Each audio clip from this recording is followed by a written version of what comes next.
हम लोगों ने पिछले वीडियो में कुछ हड़प्पा सभ्यता के क्षेत्र पढ़े थे कि कौन कौन क्षेत्र में हड़प्पा सभ्यता के नगर मिले हैं, उसका साक्ष्य मिले हैं, वो हम लोग देखे थे क्षेत्र। और आज हम लोग देखेंगे प्रथम नगरीकरण। हम लोग आज प्रथम नगरीकरण देखेंगे। बेसिक्स ही देख रहे हैं, क्लास 12 का बेसिक्स देख रहे थे। प्रथम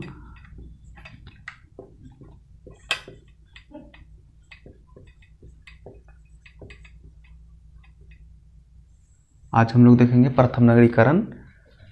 तो प्रथम नगरीकरण में सबसे पहले हम लोग देखते हैं सबसे आदर्श शहर गुजरात के धोलावीरा को माना जाता है। धोलावीरा को माना जाता है सबसे आदर्श शहर गुजरात में पड़ता है। गुजरात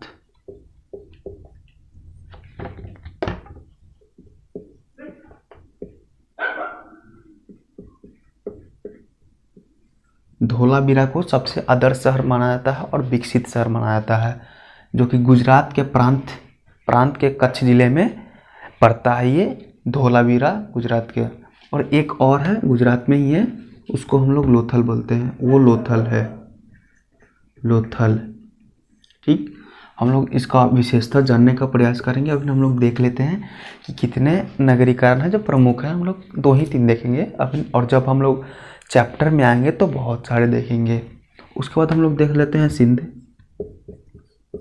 सिंध देख लेते हैं। सिंध में हमारा मोहनजोदड़ो है,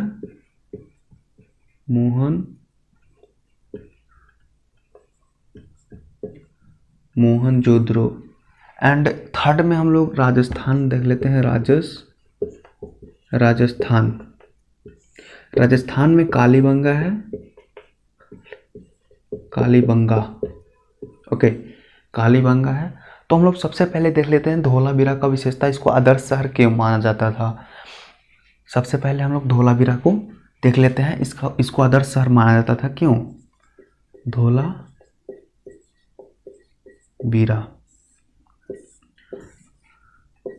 देखिए, धोलावीरा को आदर्श शहर इसलिए माना जाता था क्योंकि वो बहुत ही विकसित था उस समय में। सभी जगह से, सभी हड़प्पा जगहों से सबसे ज़्यादा विकसित था और आदर्श था, इसीलिए हम लोग इसको आदर्श मानते हैं। ये बेसिकली 3 भागों में बटा हुआ था, 3 भागों में डिवाइड था। एक दुर्ग एंड इसको हम लोग गढ़ भी बोलते थे, जो कि ऊपरी चौतरे पे बसा हुआ था, बहुत ऊंचे जगह पे बसा हुआ था। इसको हम लोग दुर्ग या गढ़ बोलते हैं। एंड हम लोग सेकंड देखते हैं, उसको मध्य शहर बोलते हैं। मध्य शहर बोलते हैं। और थर्ड देखते हैं, थर्ड हम लोग निचली शहर बोलते हैं। इसको निचली शहर। मोहनजोदड़ो में, हड़प्पा सभ्यता में एक धोलावीरा ही एक ऐसा शहर है जिसको हम लोग 3 भागों में बांटा गया था। उस समय 3 भागों में उन लोगों ने बांटा था। एक दुर्ग या गढ़ इसको बोलते हैं, मध्य शहर, निचली शहर। ओके, धोलावीरा ही एक ऐसा शहर है जो कि 3 भागों में बटा हुआ था। एक दुर्ग जो कि बहुत ही ऊंचे स्थान पे बसा हुआ था, एंड सेकंड हो गया मध्य शहर, और थर्ड हो गया निचली शहर। दुर्ग के लोग बहुत अमीर और शासक लोग रहते थे दुर्ग पे। ये दुर्ग पे अमीर और शासक लोग रहते थे और ये बहुत ही सुरक्षित था। दुर्ग शहर बहुत सुरक्षित था। और मध्य शहर में बिजनेसमैन यानी व्यापारी लोग रहते थे, और निचले शहर में किसान और लेबर लोग रहते थे। अब हम लोग देखते हैं हड़प्पा और मोहनजोदड़ो। हड़प्पा और मोहनजोदड़ो।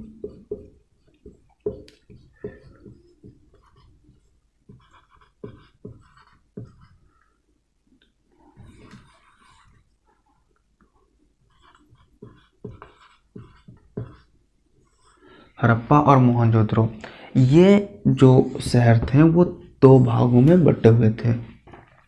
एक दुर्ग जो ऊंचे टीले पे बसा हुआ था। धोलावीरा 3 भागों में बटा हुआ था। ये हड़प्पा 2 भागों में, एक दुर्ग या गढ़ जो कि बहुत ही ऊंचे स्थान यानी टीले चौतरे पे बसा हुआ था, ये दुर्ग शहर। और मोहनजोदड़ो निचले हिस्सा जो कि बहुत नीचे बसा हुआ था।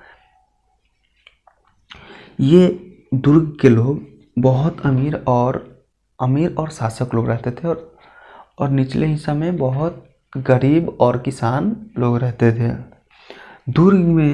दुर्ग बहुत ही सुरक्षित शहर था। दुर्ग शहर बसा हुआ था, नगर, वो बहुत सुरक्षित नगर था। और जो निचला हिस्सा जिसको हम लोग निचले शहर बोलते हैं, वो उसमें भी बाउंड्रियाँ मारा गया था, वो भी सुरक्षित था। लेकिन जब बाढ़ का प्रकोप आता था तब निचले हिस्से के लोग दुर्ग में जाकर शरण लेते थे बाढ़ के समय में। ओके, बाढ़ के समय में दुर्ग पे जाकर निचले हिस्से के लोग शरण लेते थे। जो दुर्ग का जो क्षेत्रफल था, वो दुर्ग का क्षेत्रफल से अधिक क्षेत्रफल निचले हिस्से का था।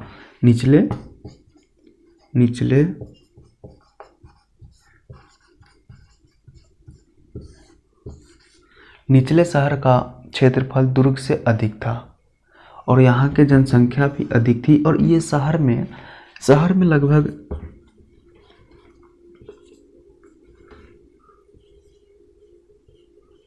शहर में लगभग 36% भूभाग पे जल हुआ करता था। उस समय यहाँ के हड़प्पा सभ्यता में 36% भूभाग पे जल हुआ करता था। मोहनजोदड़ो का सबसे अधिक फेमस जो था वो स्विमिंग पूल था, जिसको हम लोग स्नान कुंड कहते थे, मतलब स्नान कुंड कहते हैं उसको हम लोग, और हम लोग उसको इंग्लिश में स्विमिंग पूल बोल सकते हैं उसको। मोहनजोदड़ो में जो बहुत ही फेमस था वो स्नान कुंड था।